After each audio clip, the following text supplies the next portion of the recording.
السلام عليكم. 5 أماكن في بيتك تسكنها الشياطين. أولا، الفراش المبسوطة أو الممددة لمدة طويلة ولا يستخدمها أحد. قال رسول الله صلى الله عليه وسلم: فراش للرجل وفراش لأهله، والثالث للضيف والرابع للشيطان. ثانيا، الحمام، وكلنا يعلم ذلك.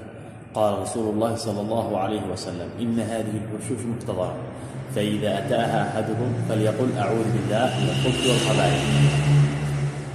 ثالثا، الثياب المعلقة لمدة طويلة دون تنظيف أو لبسها.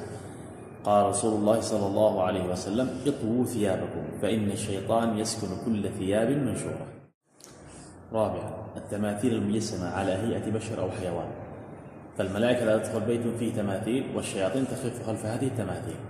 قال رسول الله صلى الله عليه وسلم: لا تدخل الملائكة بيتا فيه كلب ولا تماثيل.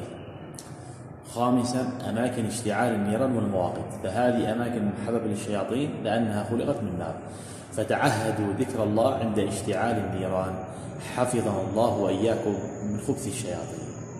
اللهم آمين.